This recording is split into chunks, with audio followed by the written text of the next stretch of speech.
Aquí en el estudio de Cotebel Noticias, en esta edición, Néstor Moyano, historiador de la Universidad Industrial de Santander. Es un gusto tenerlo en nuestro informativo y hablemos un poquitico de todo lo que ha sido esa labor profesional como historiador. Pues un saludo a todos los televidentes de Acotebel, o sea, en sus hogares. Y pues no sé, pregúnteme, es más fácil que usted me pregunte y vamos a cuándo. Claro que sí. ¿Cuántos años hace que egresó de la UIS? 1999. Ya por ese camino ha hecho muchísimos trabajos, encargos, cosas en las cuales usted ha tenido oportunidad de investigar. Bueno, eso sí, eso es como un bichito que usted lleva ahí dentro.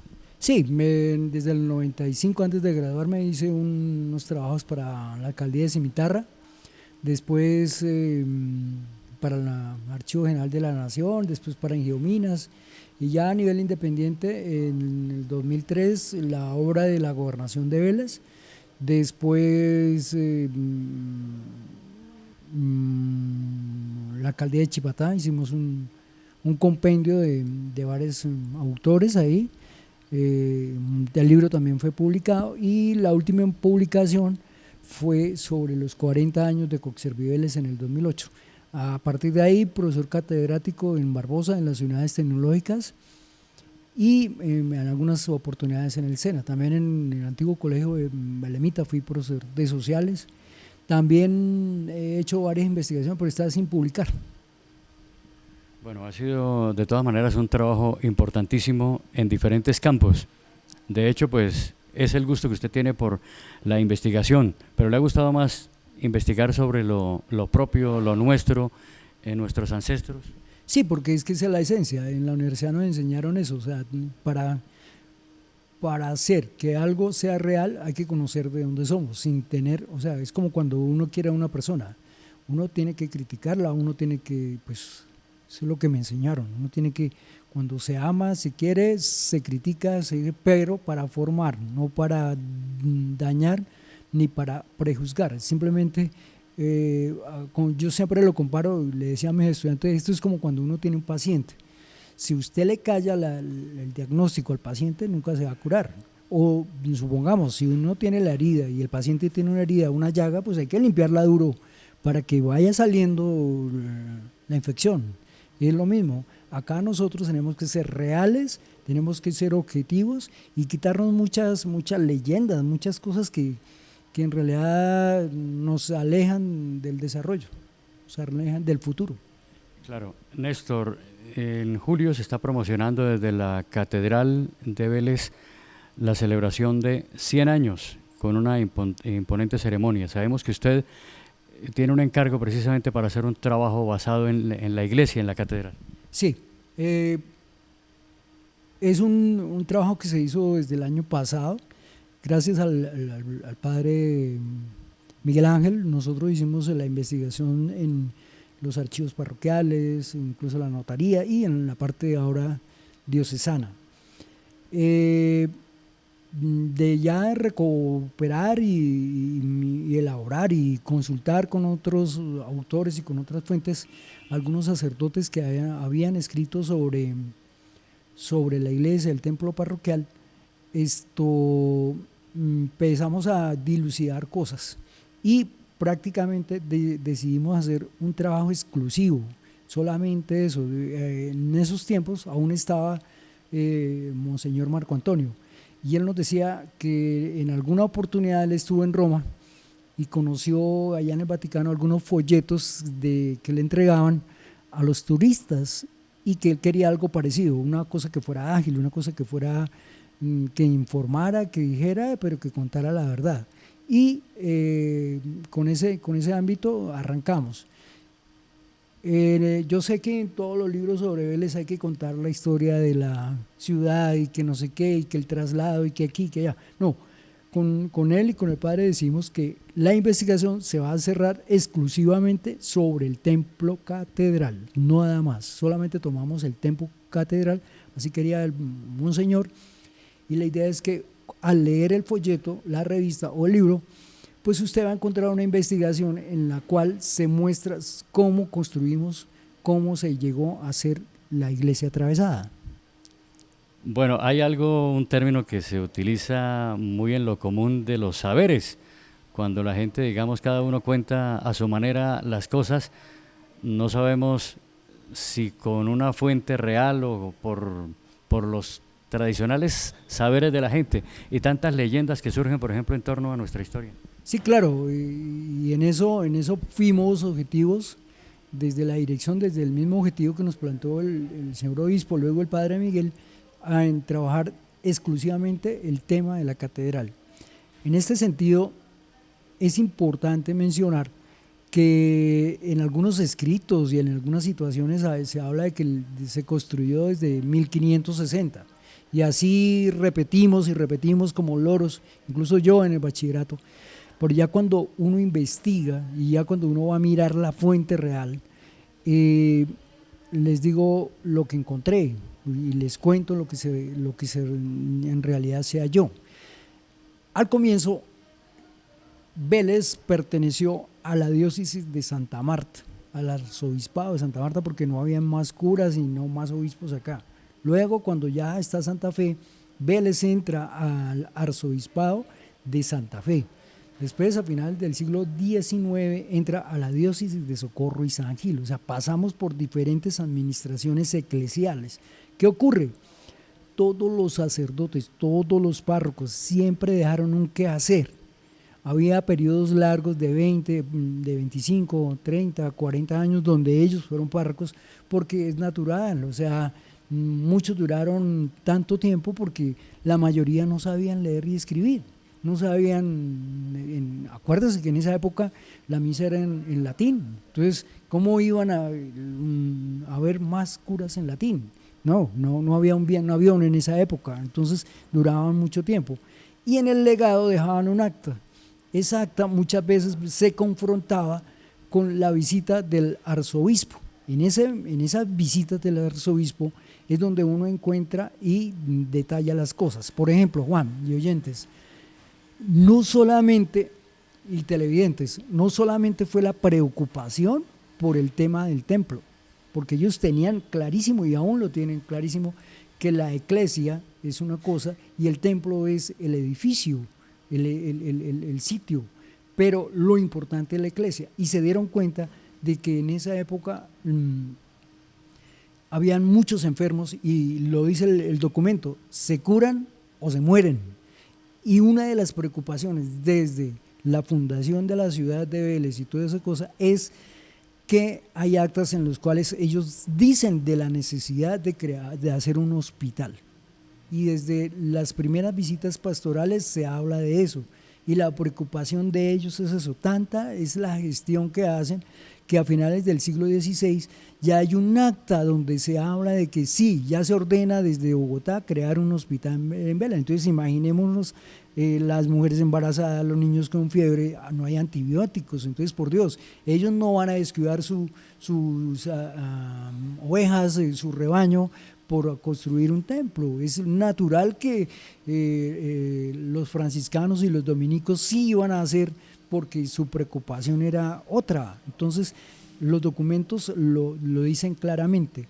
La fundación y la construcción del templo la iniciaron en 1844, ahí está el acta, ahí en el libro se muestra las personas que intervinieron en el acta, es más, lo dice textualmente, lo recuerdo textualmente, no hay templo y lo que hay del templo primitivo no nos sirve, por tanto la preocupación de esta comunidad que se reúne acá es construir el nuevo templo, pero estamos hablando del siglo XIX, de 1844, y ahí ustedes lo podrán leer perfectamente, porque hay no se puede transcribir todo el acta porque sería muy aburrido, pero se extrae la parte normal. El templo primitivo no nos sirve, el altar menor y mayor no existen, solamente hay unas obras de talla, entonces la preocupación del Cabildo de Vélez, en ese momento era la gobernación de Vélez, de la Cámara Provincial y del gobernador es por darle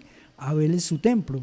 Entonces, yo no puedo competir con un documento que fue investigado, que fue transcrito, con un copy-paste que siempre hacemos de un señor que no leyó, que a veces se las daba historiador y que cogía los textos y los acomodaba para decir una cosa. No, de pronto es así como debemos construir nuestro futuro, sobre la base, sobre la realidad, sobre lo que somos. ¿Qué encontramos en esa investigación? Hombre, hay un binomio, párroco y comunidad, y ese párroco y esa comunidad tiene su tarea específica. El párroco consigue quien dé el norte sobre el templo y trae sus arquitectos y trae su parte técnica, pero la comunidad, las mujeres, los hombres, hasta los niños son los que van a hacer la parte física. ¿Cómo? Donaciones de toda especie, vacas, semovientes, fincas, casas, también rifas, también empanadas, también venta de postres, también bingos. O sea, eso es un binomio que se une y por eso yo creo que es la identidad nuestra. ¿Sí? ¿Por qué? Porque es de nosotros y eso viene con nuestro olor, con nuestros genes, con nuestra sangre, porque cada uno involuntariamente de atrás, de las generaciones de atrás, colaboró, así si fuera con un centavo o un real, como en esa época está, pero se hizo y ahí está y es de nosotros, eso es innegable. Interesante historia en toda esta evolución, Néstor. Ahora que usted hablaba del tema de salud del hospital, nos llama la atención la llegada precisamente de esas comunidades religiosas, las religiosas especializadas, que eso ya, digamos, quedó en el olvido, ya se dedican a otras tareas, pero ellas trabajaban en toda esta área de la salud, se prepararon también para eso, ¿no? Sí, claro, pero entonces dentro del libro se menciona a grosso modo porque hubo esa dirección, que se tomara exclusivamente la forma como se fue construyendo la catedral. ¿Por qué es catedral? Dirán muchos, pero es que eso es una iglesia, porque ese es un templo. No, es que desde Roma, desde el Vaticano, lo tienen claro y lo cuentan categóricamente, porque es el espacio donde da cátedra del obispo, por eso es catedral, porque es allí donde se reúne con sus presbiterio, con sus fieles para dar su cátedra, para llegar a ese pastoreo. Y gracias a ese reconocimiento y gracias a esa historia y a esa realidad que es tan fuerte, Beleños, Monseñor Marco Antonio logró una solicitud en el Vaticano, la puedo decir ya sin temor y toda esa cosa, que es que a partir de agosto del 2024 de este año hasta diciembre del 2025 vamos a tener un año de jubileo en la diócesis de Vélez, un año jubilar, o sea, eso no se lo dan a cualquiera, eso es un reconocimiento a esa historia, a ese legado de generaciones y vamos a tener un año jubilar, un año de jubileo, como para que entiendan. El Papa Juan Pablo II, antes de morir, hizo eso, el jubileo, que es el perdón de nuestros pecados. Hay unas directrices, hay unas cosas que seguir. Y aquí en Vélez, en nuestra diócesis, en esa catedral, en ese templo, vamos a tener el jubileo pastoral, que eso es algo muy importante para los fieles, para la Iglesia Católica. Les doy un ejemplo. Y de ahí hubo una división al interior de la Iglesia, siglo XIII o XIV. Algunos obispos se fueron en contra del jubileo que hicieron en esa época y se dividieron las iglesias, los protestantes, los anglicanos que eran y estaban con el Papa y decidieron crear sus propias iglesias, los protestantes.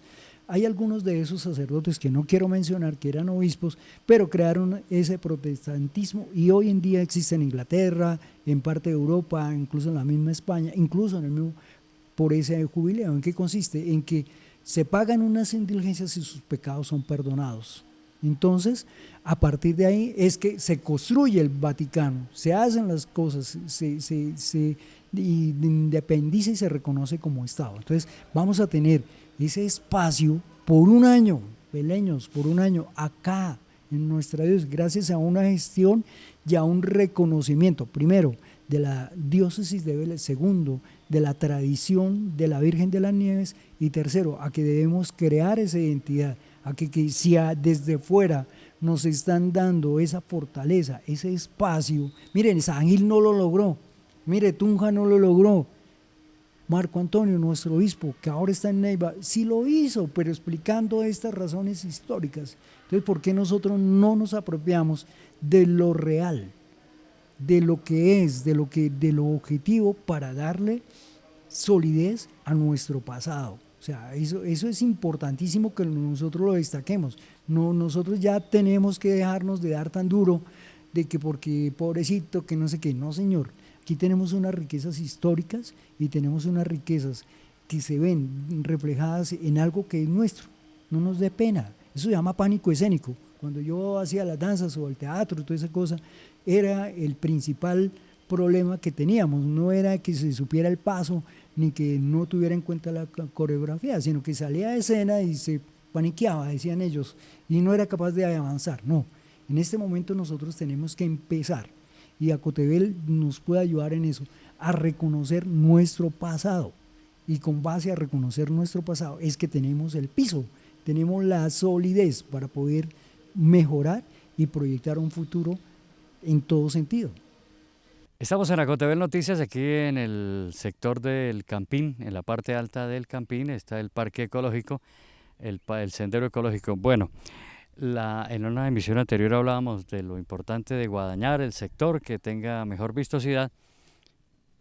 Efectivamente se realizó una limpieza aquí, pero notamos que hay semovientes. Este mismo pasto a lo mejor ha servido para estas vaquitas, que, como diría esa presentación del bienestar familiar, los niños buscan su hogar, que es como los niños que están allí esperando que sus padres los recojan. Aquí creo que va a pasar exactamente igual. Están las vaquitas buscando quién será el propietario, de quién serán estas vacas que están pastando aquí todos estos días, porque creo que lo que nos dicen los habitantes del sector es que por lo menos una semana, podría ser más, pero en la última semana han estado por aquí en este sendero ecológico y las podemos apreciar con toda tranquilidad.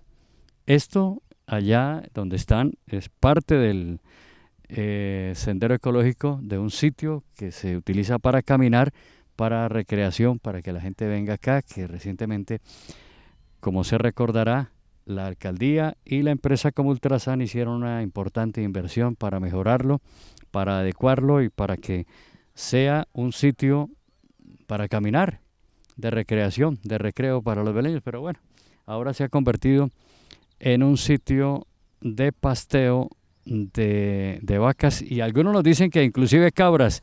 Hay quienes se atreven a traer cabras aquí y las sueltan. Bueno, lamentablemente pues tenemos que revisar cómo se corrige esta situación, y el propietario de estos semovientes pues que lo lleve a su sector. El dueño de estos semovientes pues que se haga cargo de los mismos, o si no tienen dueño, mirar a ver qué se puede hacer. La Policía Nacional creo que puede obrar en este sentido, porque hay un coso para este tipo de semovientes. Bueno, y aquí en estas inmediaciones del Campín, de la cancha Julio Acevedo Tamayo, el Campín de Vélez, está también un espectáculo familiar que es el circo que está ofreciendo sus servicios los fines de semana, los sábados y domingos. Es una empresa familiar, el Circo Argenta, que está esperando pues también la visita de los veleños. Inició pues sus trabajos hace una semana exactamente, el pasado fin de semana, digamos que comenzó su trabajo ofreciendo este espectáculo, el espectáculo del circo, aquí en el Campín, de manera que invitados muy especiales para disfrutar de este espectáculo. Mario Lobo Gualdrón, director de Acotebel, está aquí en Acotebel Noticias precisamente para contar de todo lo que ha sido la evolución, los traspiés, las dificultades, todo lo que representa cambiar de sistema, pasar a un sistema digital, como en efecto ya los televidentes lo han apreciado en sus diferentes canales de televisión en la parrilla que se está ofreciendo. Juan, ¿cómo está?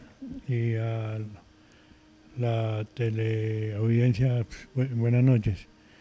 A ver, Juan, sí, esto ha sido una lucha tal vez de varios meses que se ha venido librando con TV Colombia, Cotevel. Yo quiero hacer una aclaración de TV Colombia. TV Colombia es una empresa que nos dio la mano a nosotros para prestar el servicio de internet y de televisión. No se ha fusionado todavía, digamos, la parte de la factura de cobro porque se está esperando que le amplíen a TV Colombia el servicio de internet para prestar un buen servicio. Y estamos en esto hace, como le digo, tiempo. Esto es lento, pero ahí vamos. Hay gente que nos dice que por qué se descuidó la televisión que tenía, y desafortunadamente eso va pasando poco a poco. La tecnología va avanzando y las exigencias de los medios que nos regulan pues exigen que la televisión sea digital.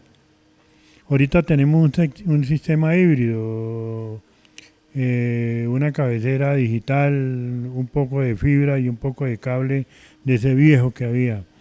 Como le digo, vamos poco a poco haciendo los cambios, estamos esperando que se estabilice el internet, lo que le digo, que amplíen el servicio Azteca, que es el que surte el internet, para poder hacer el paquete y ofrecer el paquete completo. Estos meses han sido duros, ¿por qué? Por la programación de los televisores. Hay gente que no tiene los equipos CDT adecuados, todos los equipos no sirven. Hay unos equipos que no abren el audio. Ayer estuve en Tunja averiguando el costo de los equipos CDT que nos hagan ese servicio y están alrededor de 160.000 pesos, pero ellos se consiguen más baratos. Entonces vamos a ver cómo podemos lograr conseguir estos equipos. Hay unos que valen 40, 50, 60.000 pesos, pero lo que le digo, no cumple las funciones en cuanto al audio para la programación que se está llevando. Entonces, como le digo, Juan, esto ha sido poco a poco. Lo que sí yo puedo tener fe, confianza, es que la gente de él, pues, en medio de todo nos ha apoyado, sabe que esta es su empresa, la empresa de ellos. Otra aclaración es que algunos dicen que vendieron a Cotevel. No, a Cotevel como a Cotevel es un edificio, una camioneta y algunos equipos. El resto es una programación que se compra y se distribuye. Eso no es Acotevel. Caracol no es de Acotevel, ESPN no es de Acotevel, no, es una programación que se compra y se vende. Como le digo, nos dieron la mano, algo que no hace todo el mundo, porque por lo menos lo de internet, en los costos, en los gastos que lleva TV Colombia en internet, van alrededor de 700 millones de pesos, en equipos, en infraestructura personal, va alrededor de 700 millones de pesos. Don Mario, bueno, sí, la gente, muchos tienen la paciencia, otros no, a veces reclaman de pronto sin tener exactamente el conocimiento, y hoy por hoy todavía pues hay gente que no ha entendido qué es reprogramar el televisor, hacerle su programación automática. Sí, a veces nos venden un televisor y lo primero que llegamos nosotros es cogemos y lo programamos. Esto es igual, lo que pasa es que la función que buscamos es diferente. Nosotros llegamos y lo programamos inicialmente con cable y ahorita hay que buscar aire. Y es igual, se le da aire y empieza a buscar la programación. La gente que ha visto la programación digital queda muy contenta. No tenemos aún los 130, 140 canales que van a quedar, porque hay algunos que se reciben por algunas plataformas y el internet que tienen, no, paradójicamente no es lo suficientemente para colocar estos canales. Pero poco a poco vamos en eso, como le digo. Nuevamente vamos a colocar la pautica, la propaganda de cómo se programan los televisores. y lo que le digo, no se da abasto en la calle programando. Yo creo que hasta el presidente ha ido a programar a las casas televisores. Entonces estamos en eso. Y la gente que tenga la televisión análoga, los equipos viejitos, pues en eso, como decía el comunista, estamos bregando a ver cómo se hace para conseguir los equipos de TDT, pero que sean completos. Eso precisamente para ofrecer mejor servicio en otros canales, ¿no? Sí, claro, la idea es que en 2, 3 meses, no sé, ya tengamos, como le digo ahorita, va la fibra con el cable viejo, y eso pues no es como colocarse usted un pedazo de zapato nuevo y uno viejo, eso no cuadra muy bien.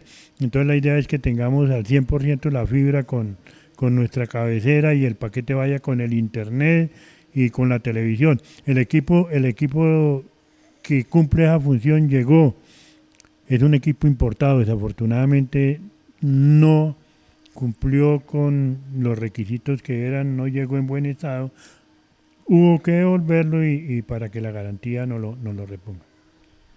Bueno, algunos se están preguntando por canales específicos, por ejemplo DW, el canal alemán o algún tipo de programación. Lo que usted dice, ir implementando, pues no ha sido fácil. A veces también las descargas eléctricas, cuando la lluvia es demasiado fuerte, eso afecta también, ¿no? Sí, claro, ese canal ya se había quedado por fuera de la parrilla, se colocó, no me acuerdo si en el 72, 73, pero ya está al aire, entonces ya se puede ver en la análoga, en la digital. No lo tenemos todavía, pero en la análoga sí está. Bueno, esas transiciones también. En ambos, en la digital creo que está. Digital. Don Mario, pues muchas gracias por esas explicaciones. La gente pues puede venir aquí a Cotevel con las inquietudes de manera respetuosa, porque pues lo importante es escucharlos a todos y tratar de ir mejorando en los diferentes sectores del municipio. Sí, claro, la idea es esa, ¿no? Como le digo, esta empresa pues esto sí es 100% en los beleños, que se creó hace más o menos 30 años, en 1994, cuando yo trabajaba en Teleconce. Se vino la idea, se creó a Socovapael cuando eso, voy a Cotevel y esto es de la gente, esto es del pueblo. En el caso particular de Chipatá, donde también hay cubrimiento, había dificultades. Sabemos también de que fueron de otro orden, pero igual esto se superó. Sí, no, es lo mismo, Juan. En el momento en que sacaron los equipos que mostró ahorita Omar y se metieron los equipos nuevos, pues la señal cambió. En algunas partes se saturó, en otras se cayó, y eso es lo que estamos. En algunos lados los primeros canales están caídos, hay que coger amplificador para poder regular este servicio. Eso es otro que va a asombrar. Toda esa cantidad de amplificadores que hay en la calle, eso se va a recoger, eso queda sobrando, porque como le digo, eso ahora es diferente. Don Mario, muchas gracias por acompañarnos y esperamos pues que se puedan todas esas inquietudes resolver de cada uno de los televidentes. Sí, Juan, nosotros estamos acá, como le digo, para servirle a los usuarios. Bueno, a propósito, se había citado el viernes recientemente a Asamblea General. ¿Qué ha ocurrido? Sí, van dos convocatorias. La primera acudieron más o menos unas 24 o 25 personas. En la segunda, una. Y 7 miembros de la Junta. Entonces Juan, la gente muy apática, por lo menos en una asamblea. El día de mañana se acaba, pasa algo, ¿no? No, hay que estar pendiente de las cosas, porque desafortunadamente pues es que pasa lo que pasa. Bueno, nuestra cancha de fútbol Julio Acevedo Tamayo del Campín es el escenario no solo para la práctica de las escuelas de formación deportiva, para los encuentros de fútbol. Las diferentes escuelas de fútbol de formación han hecho un importante trabajo de limpieza de guadañada en los últimos días, de manera que es importante destacar este trabajo, pero también indicar que lo lamentable es que con las lluvias de los últimos días se inunda en la parte céntrica el escenario. se necesita que se haga mantenimiento de los filtros para que se pueda también pues, tener en óptimas condiciones la cancha y también arreglar la parte alta, la conducción de aguas aquí sobre la vía. Estas aguas van justo a la cancha de fútbol, de manera que lo que se necesita es desviar esas aguas que tomen el cauce que es y no que vayan a la cancha, es hacer el cuneteo como debe ser para que esas aguas no entren y dañen el escenario. El escenario de la práctica del fútbol aquí en las tardes se distribuyen las diferentes escuelas de formación para dictar las clases a los niños en el tema del fútbol, de manera que para seguir sin ningún traspiés esta práctica, lo que esperamos es que entre todos cuidemos el escenario y ayudemos a mantener nuestra cancha de fútbol. Hay algo también muy importante, don Omar, reparar esas lámparas que se encuentran inclinadas. Lo que ocurre es que no sabemos si le corresponde a la administración, le corresponde a la electrificadora o quién realmente debe, a quién se pueden quejar, quiénes son los responsables directos de estas luminarias que han cedido bastante, se han inclinado, amenazando de pronto en cualquier momento la caída. Esperemos que eso no ocurra, de manera que esto es importante que se tenga en cuenta y se tomen los correctivos para mejorar el entorno de este escenario, nuestra cancha de fútbol, Julio Acevedo Tamayo, el Campín de Vélez. Bueno, hay gente que se dedica a destruir y lamentablemente en el parque infantil, aquí en inmediaciones también del Campín, junto a la cárcel del circuito de Vélez, el centro penitenciario y carcelario, al acceso del parque, una puerta que se había desprendido de uno de los pines que la sostienen. Posteriormente, ya prácticamente caída sobre la vía, fue recogida y se encuentra ahí donde se puede observar junto a la puerta existente y a la barda que da acceso a este parque infantil, el parque de los niños del Campín. Lamentablemente, pues la gente a veces busca deshacer el daño y afortunadamente la puerta no se la han llevado, pero la puerta está ahí desprendida completamente. Una de ellas también ya había sido reparada, soldada, pero la gente pues destruye las cosas. Hay jóvenes que vienen exclusivamente a hacer esos daños en un escenario pues que es para la práctica de la actividad física de los niños. De los niños, porque los juegos están hechos únicamente para los pequeños, para la primera infancia. Es este escenario que da acceso también a la cancha de fútbol Julio Acevedo Tamayo del Campín. Esperamos también que se tenga en cuenta ese aspecto y la reparación del mismo, el acceso a este escenario de los niños.